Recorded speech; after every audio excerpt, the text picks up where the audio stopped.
ब्रूहि सुनिश्चितम। श्री भगवान उवाच संन्यास कर्मयोगस्य निःश्रेयस्करावुभौ तयोस्तु कर्म संन्यासात् कर्मयोगो विशिष्यते। ज्ञेयः स नित्य सन्यासी यो न द्वेष्टि न कांक्षति निर्द्वंद्वो हि महाबाहो सुखम बंधात् प्रमुच्यते। सांख्य योगो पृथक बालाः प्रवदन्ति न पंडिताः एकमप्यास्थितः सम्यग् उभयोर्विन्दते फलम् यत्सांख्यै प्राप्यते स्थानं तद्योगैरपि गम्यते।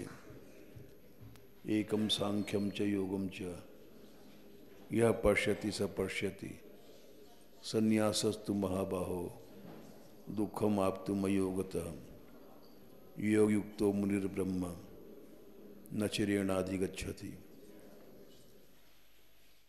योगयुक्तो विशुद्धात्मा विजितात्मा विजेतेन्द्रियः सर्वभूताद्भूतात्मा कुर्वन्नपि न लिप्यते। नैव किंचित करोमीति युक्तो मन्येत तत्त्ववित् पश्यन् शृणन् स्पृशन् जिघ्नन् अश्नन् गच्छन् स्वपन् श्वसन् प्रलपन् विसृजन् गृह्णन् उन्नमन् निमिषन्नपि इंद्रियाणि इंद्रियार्थेषु वर्तन्ते इति धारयन्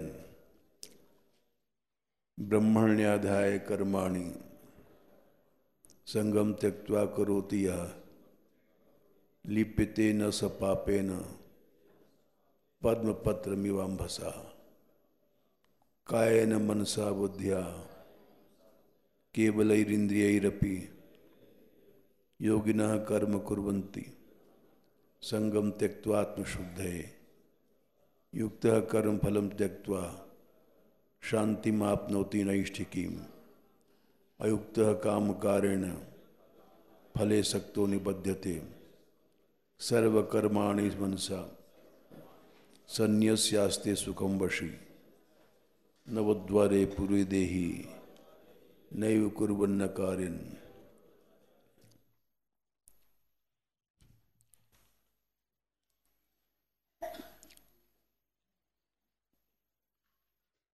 अभी हम 5/7 श्लोक में अटके पड़े हैं।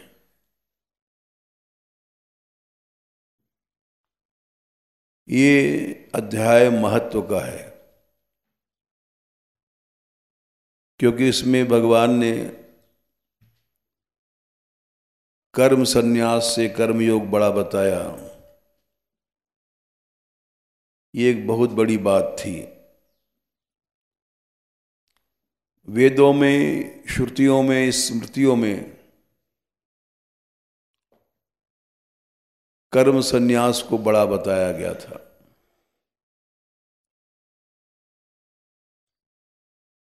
यहां तक कि भागवत में भी कही गई बात कि जब यह स्वकात परत्वो वा जात निर्वेद आत्मवान, विदुर ने 13वें अध्याय में भागवत जी में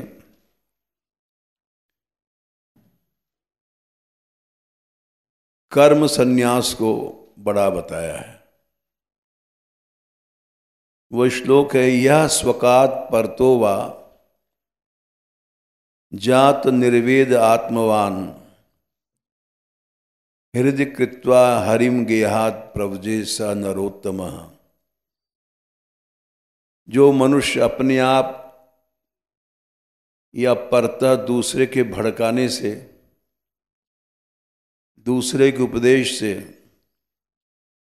उसको निर्वेद उत्पन्न हो जाए, संसार से विरति, और वो हृदय में भगवान को लेकर के घर छोड़ दे। घर छोड़ना माने कर्म संन्यास। वो नरोत्तम है, सबसे उत्तम श्रेष्ठ है। किसी तरह से संसार छूटा, चाहे अपने आप छूटा, चाहे दूसरे के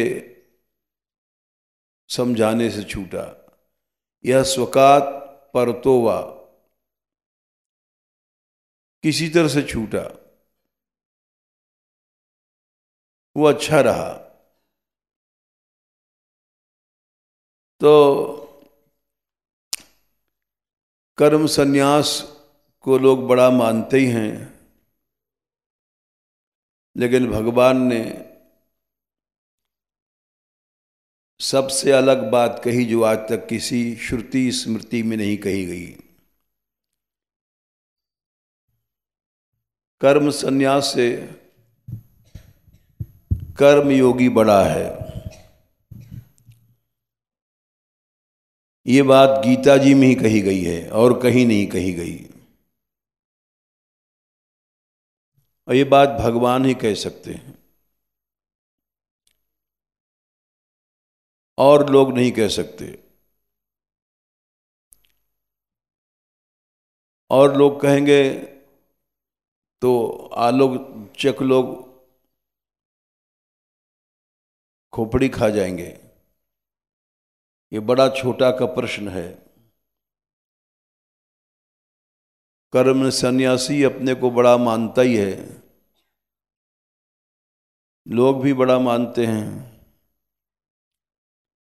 जैसा हमने बताया, लगभग 65 साल पहले इस पर बड़ा विवाद था भारत के विद्वानों में। उस समय हम छोटे से थे। गीता प्रेस गोरखपुर में उस समय बहुत लेख निकले थे। जयदयाल गोविंदका जी थे, वे कर्मयोग को बड़ा बताते थे, और सन्यासी पक्ष था इधर करपात्री आदि का, ये कर्म सन्यास को बड़ा बताता था।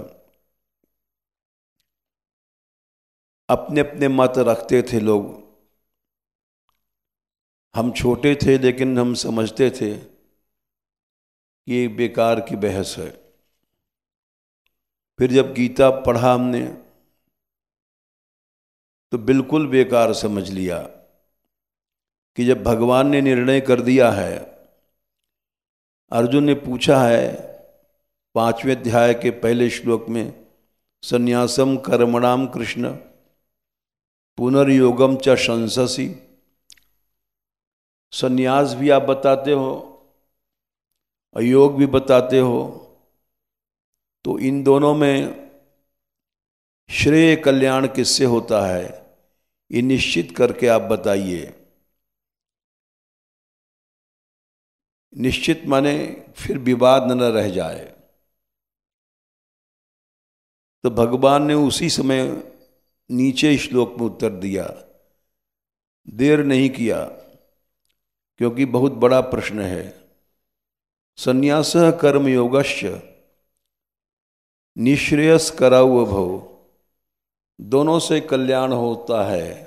उभौ माने दोनों, लेकिन कर्म संन्यास से कर्मयोग विशेष है, बड़ा है।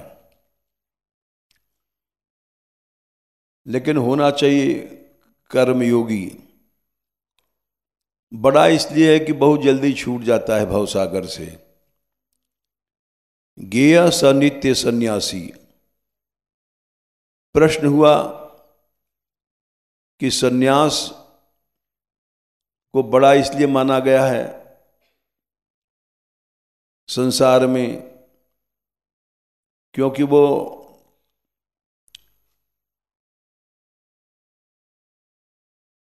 सब छोड़ देता है। चारों वर्णों में, चारों आश्रमों में सब कुछ छोड़ना ही, संसार को छोड़ना ही सबसे बड़ी बात है। तो इसलिए सन्यासी को बड़ा मानना ही चाहिए। तब इस प्रश्न का भी उत्तर भगवान ने दिया। कि छोड़ना क्या है। स्त्री पुत्र धन संपत्ति को छोड़ना नहीं है। छोड़ना है राग और द्वेष का छोड़ना। यदि हम घर छोड़ के आए और यहां भी राग है तो हम दंड के अधिकारी हैं। छोड़ना नहीं है, घर छोड़ना बेकार है। अगर हृदय में राग है,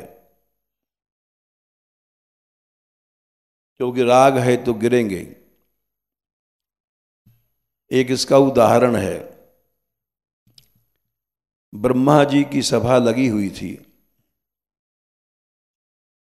और उस सभा में वेद पुराण ये सब मूर्तिमान विराजते हैं शरीर धारण करके। वो साधारण सभा नहीं होती है। बड़े बड़े ऋषि महर्षि वहाँ पहुँचने का अधिकार रहता है। ब्रह्मा जी की सभा में सब नहीं जा सकते। उस सभा में बड़ी बड़ी गंगा आदि पवित्र नदियां भी शरीर धारण करके रहती हैं। उस सभा में एक विचित्र घटना हुई। महाभिषक नाम के राजा भी अपने पुण्यों के कारण ब्रह्मा जी की सभा में पहुंच गए थे।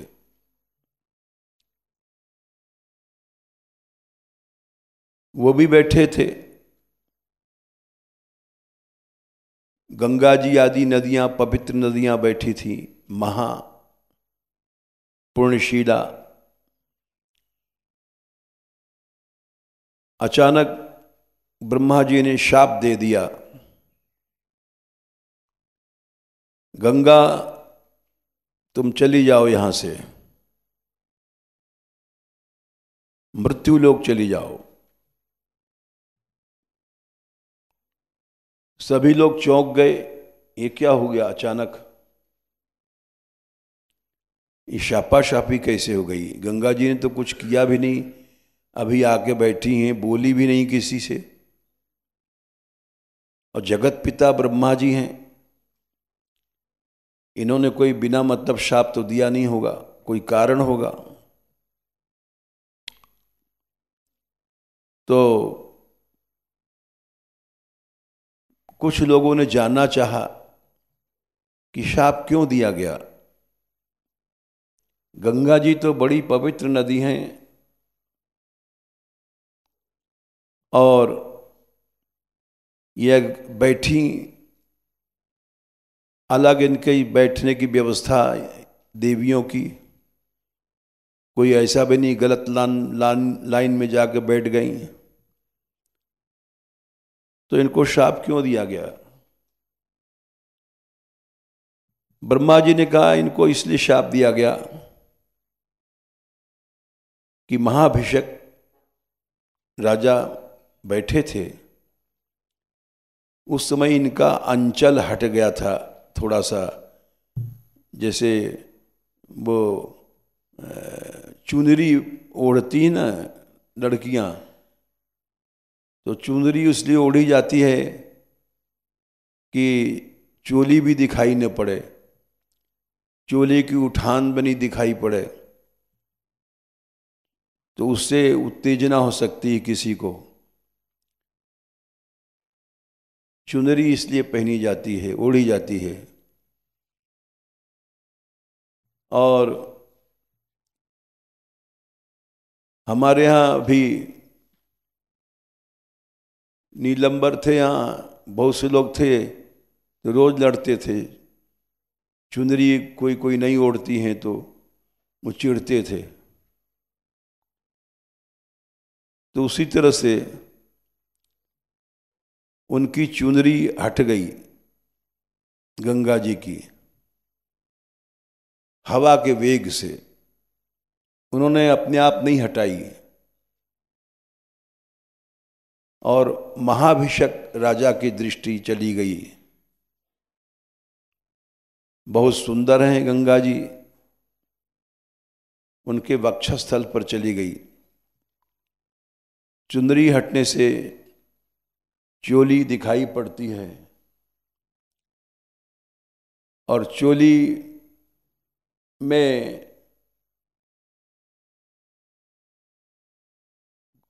देखने से वक्षस्थल की उठान क्या है दिखाई पड़ता है। तो वो गंगा जी ने जो चुनरी उड़ गई थी उसको ढका नहीं और महाभिषक देखते रहे चोली की उठान को, सौंदर्य को। इसलिए बोले गंगा तुम चली जाओ मृत्युलोक में और इनकी स्त्री बनो। महाभिषक तुम भी चले जाओ। ब्रह्मलोक से ब्रह्मा जी की सभा से निकाल दिया गया। बोले इन्होंने क्या गलती किया? बोले ये देखते रहे चोली की उठान को, इसलिए दोनों चले जाओ यहां से, सभा से।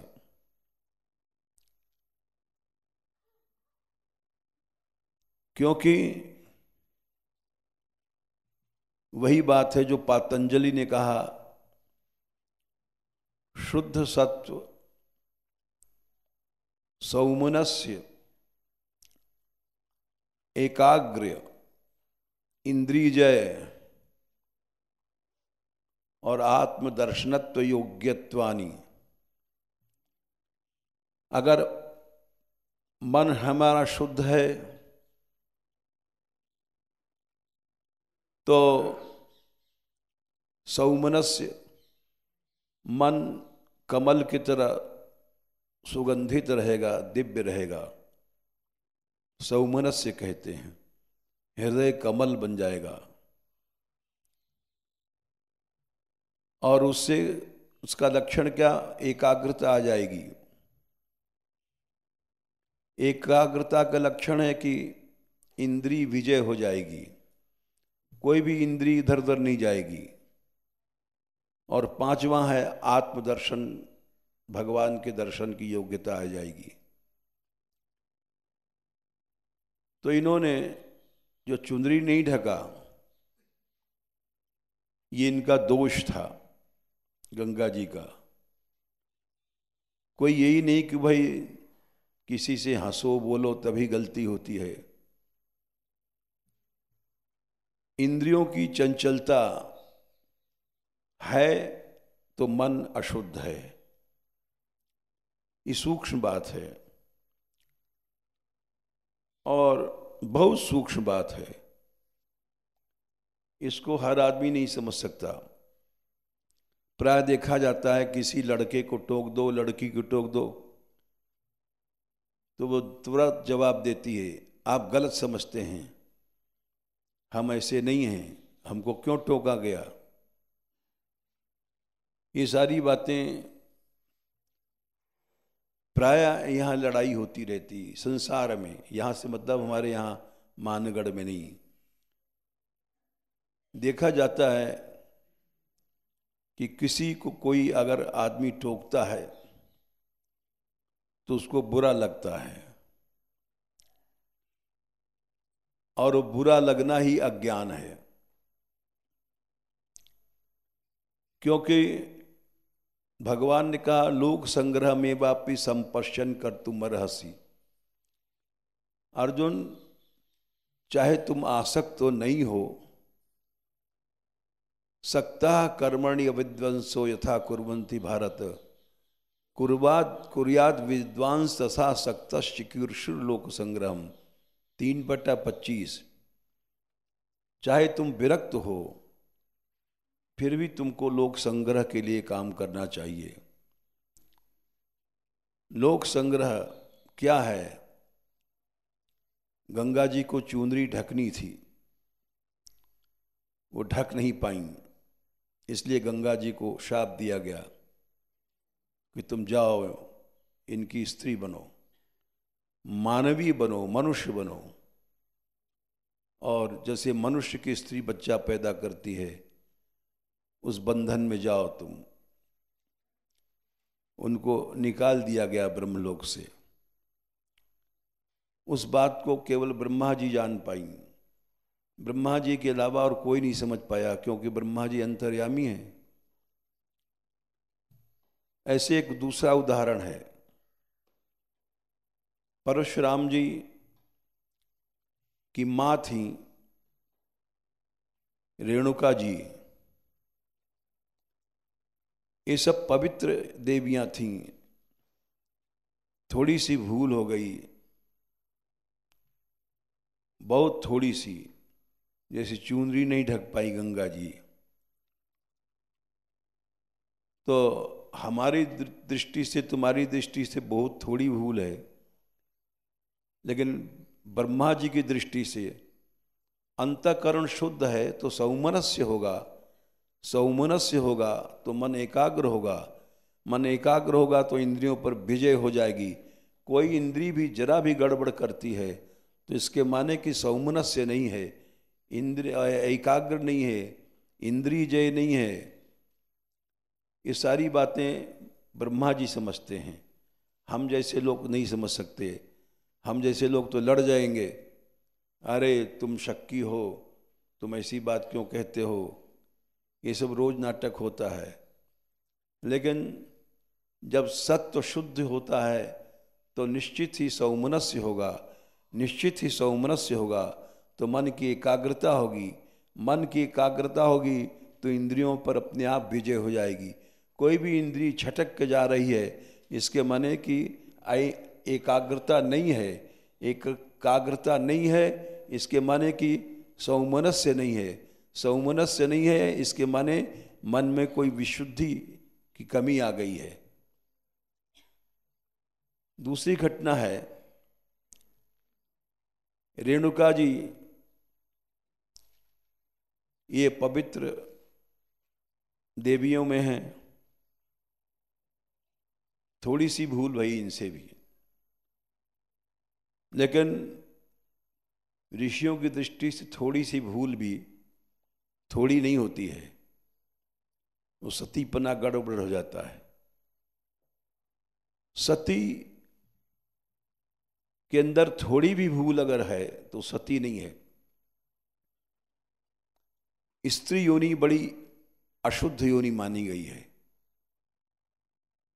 स्त्रियो वैश्यास तथा शूद्रास तेपि यान्ति पराम गतिम,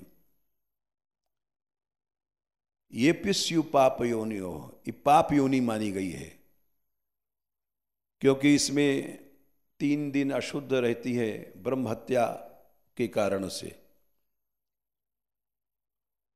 तो ये पाप योनि मानी गई है।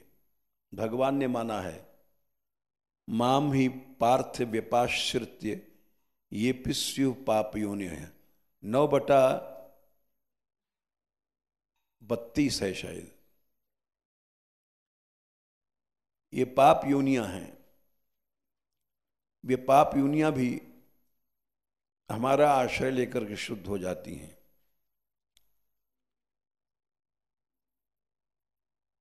तो अगर भगवान के आश्रय से शुद्ध हो जाती हैं ये तो ठीक है।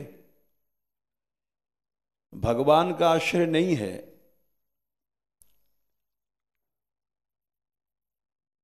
सती है, एक मनुष्य का आश्रय है, लेकिन अनन्य आश्रय है, उसमें इतना तेज आता है कि ब्रह्मा विष्णु शंकर भी कांपते हैं।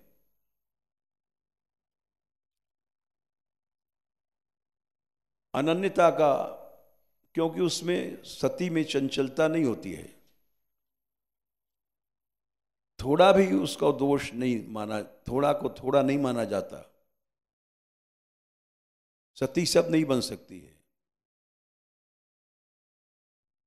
रामायण में यही बात कहा गया, सहज अपावन नारी। अरण्य कांड के शुरू में जब अनसुईया जी के आश्रम में भगवान सीताराम गए हैं। तो प्रश्न आया कि सीताराम जी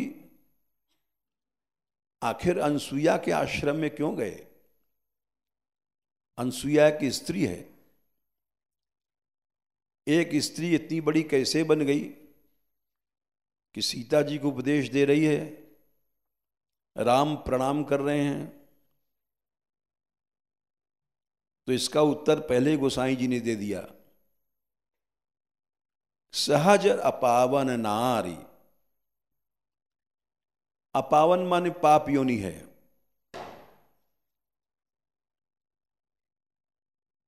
पति सेवत शुभ गति लहाई।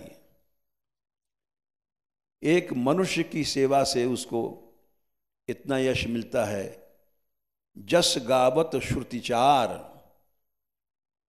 चारों वेद उसका यश गाते हैं। अजहि तुलसी का हर ही प्रिय। आज भी तुलसी भगवान को प्रिय है, जबकि तुलसी ने भगवान का तिरस्कार किया था। वृंदा तुलसी का नाम है। ये जालंधर की पत्नी थी। जालंधर असुर था।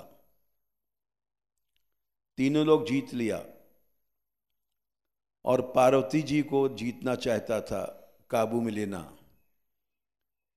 शंकर जी के पास, शंकर की जो भारियां हैं, सती हैं, उन पर इसकी कुदृष्टि थी। ये उसको मारना चाहते थे सब लोग, शंकर ब्रह्मा विष्णु सब। जालंधर बड़ा तेजस्वी बन गया था, उसको मारा नहीं जा सकता था, क्योंकि उसकी स्त्री सती थी, वृंदा। सती का ऐसा तेज था कि जब तक ये इसका सतीपन रहेगा, ये असुर नहीं मरेगा। तो सब लोगों ने निर्णय किया, इसका सतीपन कैसे खंडित किया जाए। जब तक उसका सतीपन रहेगा, जालंधर को कोई मार नहीं सकता, न ब्रह्मा, न विष्णु, न महेश। इतना तेज हो जाता है। सहज अपावन नारी, लेकिन पति सेवत शुभ गति लहाई। पति की सेवा से उसको ऐसी शुभ गति प्राप्त हो जाती है कि श्रुति गावत जस गावत श्रुतिचार, वेद भी उसका यश गाते हैं। एक अपवित्र स्त्री पाप योनि इतनी पूज्य बन जाती है, भगवान के आश्रय से नहीं, एक पुरुष के आश्रय से। ये एक आश्चर्य की बात है। सती में चंचलता नहीं होती है। जरा भी चंचलता हो गई तो उसका सती धर्म नष्ट हो जाता है। तो थोड़ी गलती को थोड़ी गलती नहीं समझनी चाहिए। परशुराम जी की माता रेणुका जी पानी लेने गई पति के लिए। वहां नदी किनारे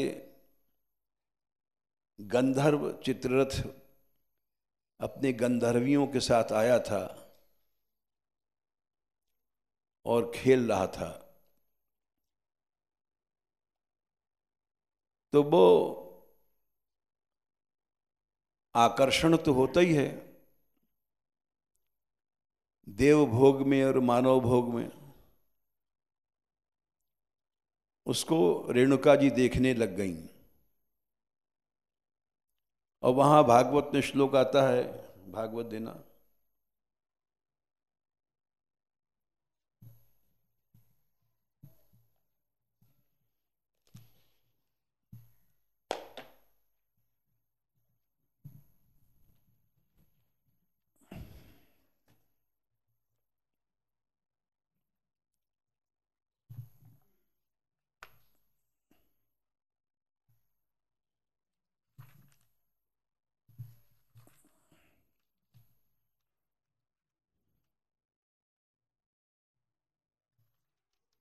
भागवत में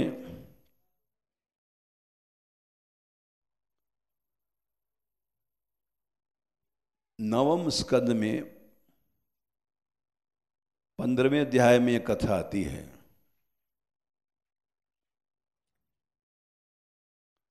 16वें अध्याय में 9, 16, 2 और 3।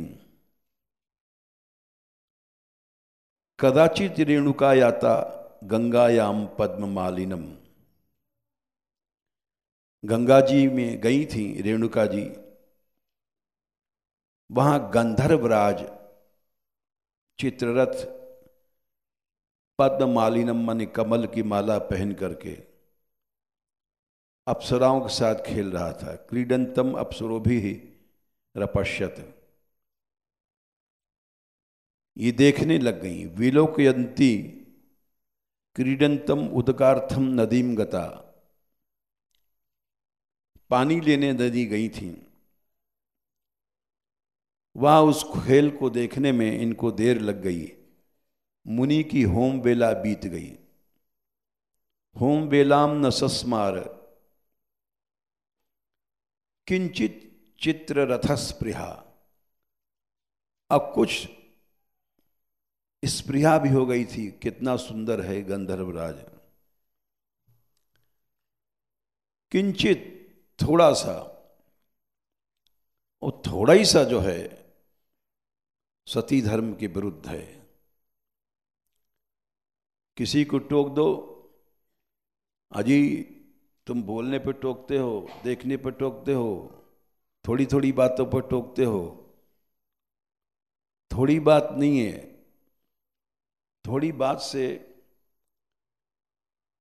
मन की एकाग्रता नहीं है, मन एकाग्र नहीं है तो अवश्य मन में विकृति आ गई। मन कमल नहीं है, सौमनस्य नहीं है। सौमनस्य नहीं है क्योंकि मन में अशुद्धि आ गई है।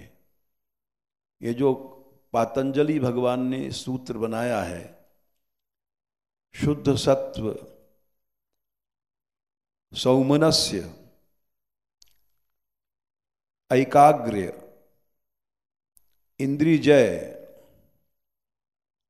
और आत्मदर्शन, 5 बिंदु बताए हैं। सबका संबंध है। अगर इंद्रिय जय नहीं है तो मन की एकाग्रता हट गई है। मन की एकाग्रता हटने से वो जो तेज आता है सती का, ब्रह्मा शिव भी कांपते हैं, वो तेज नहीं रहेगा। मन की एकाग्रता हट गई। क्यों हट गई?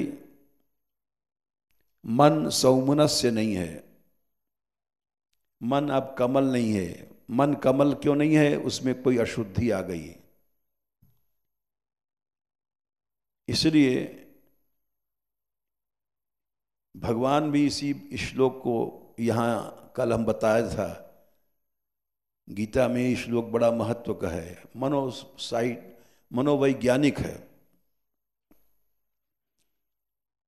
तो वो जरा से देखने लग गई और मुनि की काम होम बेला बीत गई। आकर के देखा होम बेला बीत गई है तो कांपने लग गई शाप के डर से। कलशा पानी का रख करके हाथ जोड़ के खड़ी हो गई। मुनि ने जान लिया कि एकाग्रता इनकी चली गई थी। उन्होंने अपने लड़कों से कहा इसको मार डालो। बहुत से लोग इसकी आलोचना करते हैं, क्रूरता है। क्रूरता नहीं है। बोले वो पाप जो है थोड़ा सा नष्ट हो जाएगा। बेटों ने मना कर दिया। अपनी मां को हम कैसे मारें? परशुराम जी से जब कहा, बोले मार डालो, बोले हम मार दूंगा। और बोले अपने भाइयों को भी मार दो। इन्होंने हमारी आज्ञा नहीं मानी। बोले ठीक है अभी मारता हूं। उठे, भ्रातृन मात्रा सह अवधीत, 16/6 भाइयों को सिर काट दिया और अपनी मां का सिर काट दिया। क्यों? प्रभावज्ञो मुने सम्यक, मुनि के प्रभाव को जानते थे। मारने के बाद वो खुश हो गए पिताजी और बोले वरदान मांग लो। मांग लिया कि हमारे भाई और हमारी मां जी जाएं और ये भूल जाएं कि हमने सिर काटा है। मुनि ने दृष्टि से देखा, सब जी गए और ये थोड़ी सी गलती से हम लोग समझें थोड़ी सी बात है। वो जो जस गावत श्रुतिचार, वेद भी जिसको गाते हैं, स्त्री इतनी पवित्र बन जाती है। वृंदा एक असुर की पत्नी थी, लेकिन इतनी ऊंची बन गई कि उसको ब्रह्मा विष्णु शंकर भी उसके सतीत्व को खंडन नहीं कर सकते थे। तो भगवान विष्णु ने छल किया, उसके पति को रूप बनाया। देख लिया कि ये तो हम अगर विष्णु रूप से जाएंगे तो भी हमको ग्रहण नहीं करेगी।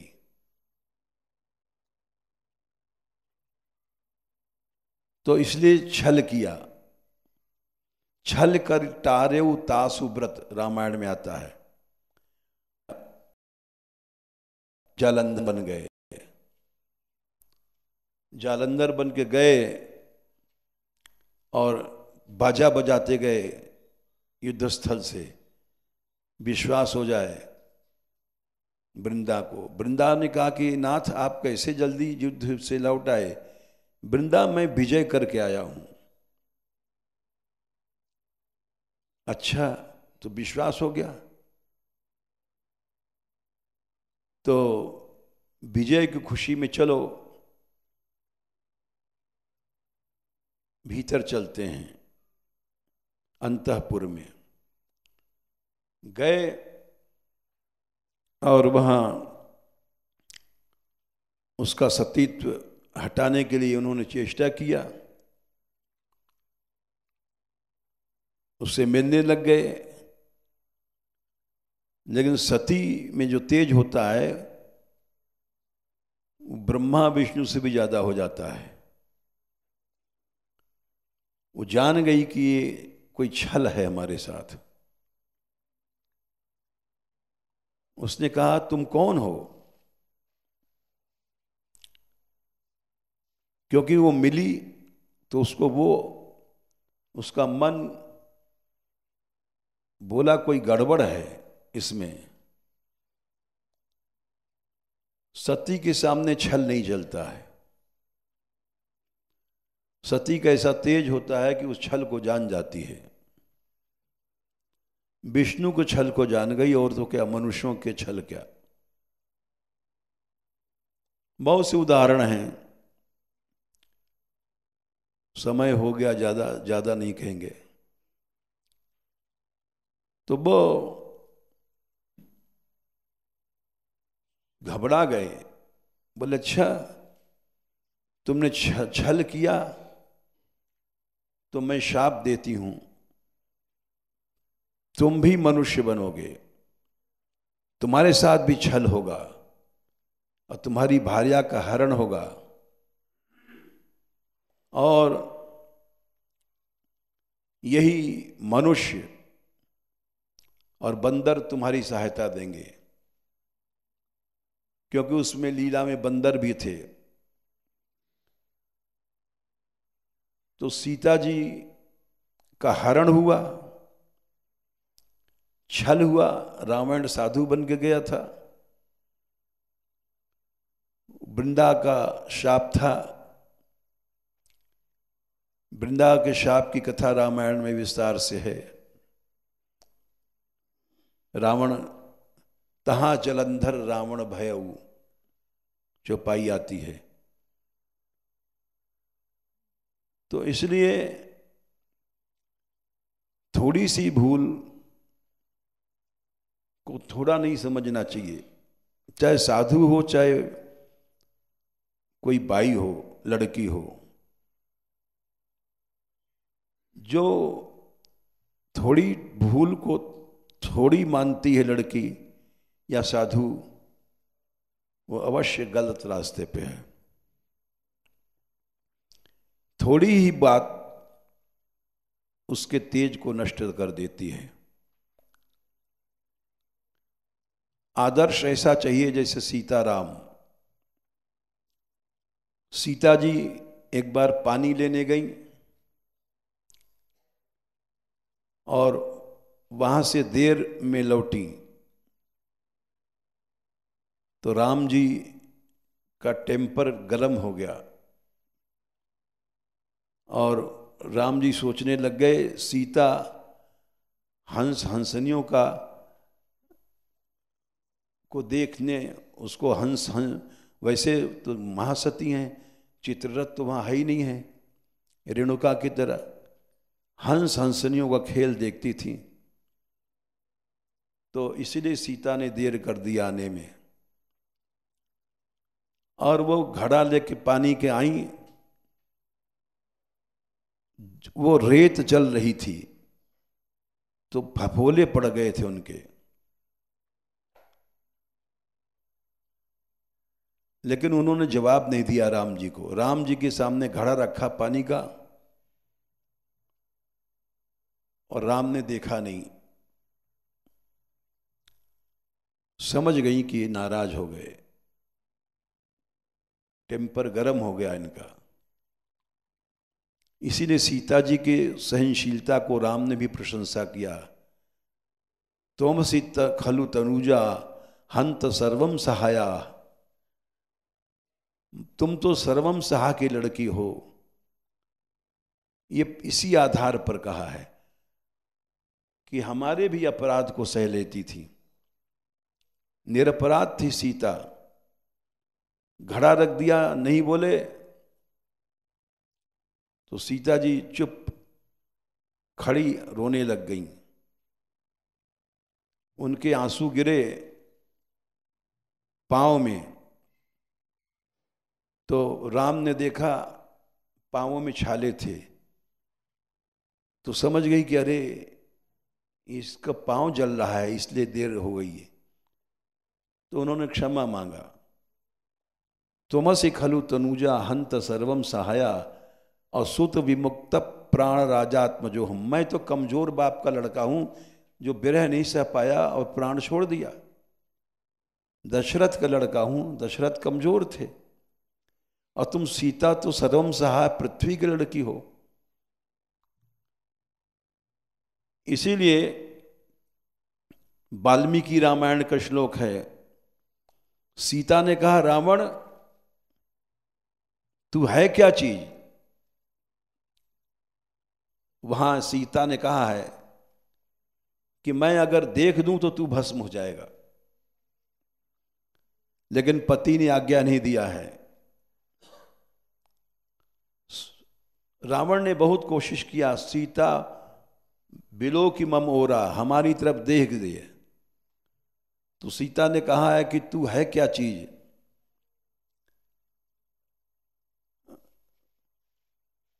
भस्म भस्मारह तेजसा, मेरे में न त्वाम कुर्मि दशग्रीव भस्म भस्मारह तेजसा। वाल्मीकि रामायण के श्लोक है। मैं तुझे भस्म नहीं कर रही हूं, मैं भी भस्म कर दूं, जला दूं। तो इसलिए ये जो श्लोक है 5/7, योग युक्तो विशुद्धात्मा विजितात्मा जितेंद्रिय, इस श्लोक को विस्तार से थोड़ा अर्थ किया हमने जो योग युक्त हो जाता है उसको विशुद्ध मन हो जाता है। विशुद्ध मन हो गया तो मन को जीत लिया, फिर इंद्रियों को जीत लिया, और फिर भूतात्मा भगवान ही उसके सब कुछ बन जाते हैं। भूतात्मा ये पूरा सूत्र पातंजलि का घट रहा है। शुद्ध सत्व, सौमनस्य, एकाग्र, इंद्रिय जय और आत्मदर्शनत्व योग्यत्वानि, पांचों चीजें हैं। योग युक्त हो गया तो विशुद्ध आत्मा हो गया, विशुद्ध आत्मा हो गया तो सौमनस्य हो गया, एकाग्र हो गया, जितेंद्रिय हो गया। इस तरह से जो लोग थोड़े से टोकने को बुरा मान लेते हैं, चाहे साधु हों चाहे देवियां हों, वो गलत है। क्योंकि थोड़ी सी बात रहती है, जैसे रेणुका जी की या गंगा जी की, सीता जी की तरह सती को बनना चाहिए। जो छोटी सी बात पर लड़ने लग गई, या जो शिष्य लड़ने लग गया गुरु जी से, आप तो उठते बैठते टोक देते हैं, वो शिष्य नहीं है, वो स्त्री सती नहीं है। उसको तो वही ऐसा आदर्श रखना चाहिए कि घड़ा रख करके रोने लग गई सीता जी, और आंसू जब गिरे पांव पे तो पता पड़ा छाले आए हैं, तब खुद राम ने क्षमा मांगी। हम जैसे लोग तो श्रद्धाहीन हैं, बहस करते हैं, तर्क करते हैं, इसीलिए वो वास्तविक ज्ञान नहीं। भगवान ने गीता ने कहा श्रद्धावान लभते ज्ञानम, श्रद्धा वाले को अवश्य उस परमात्म तत्व का ज्ञान अवश्य हो जाएगा, अवश्य तत्परता आएगा, जितेंद्रिय हो जाएगा। श्रद्धा वाला 4/39 श्रद्धा से सब पाप जल जाते हैं। महाभारत में आता है अश्रद्धा परमम पापम, श्रद्धा पाप विमोचनी। कुछ नहीं करे आदमी, सच्चा श्रद्धा रखे। जैसे सती के अंदर सच्ची श्रद्धा होती है, पति से बहस नहीं करती है, लड़ती नहीं है, वैसे शिष्य का गुरु से भी अगर सच्ची श्रद्धा है तो अवश्य उसको सब ज्ञान प्राप्त हो जाएगा। और श्रद्धा पाप विमोचनी, उसके सब पाप जल जाएंगे, सच्ची श्रद्धा है तो। श्रद्धावान लभते ज्ञानम तत्परः संयतेन्द्रियः, श्रद्धावान को तत्परता प्राप्त हो जाती है परमार्थ में, और संयतेन्द्रिय, श्रद्धा के बल से एक दिन वो जितेंद्रिय बन जाता है। जिसके अंदर श्रद्धा नहीं है वो कभी भी उसको ज्ञान की प्राप्ति नहीं होती है। जय श्री राधे।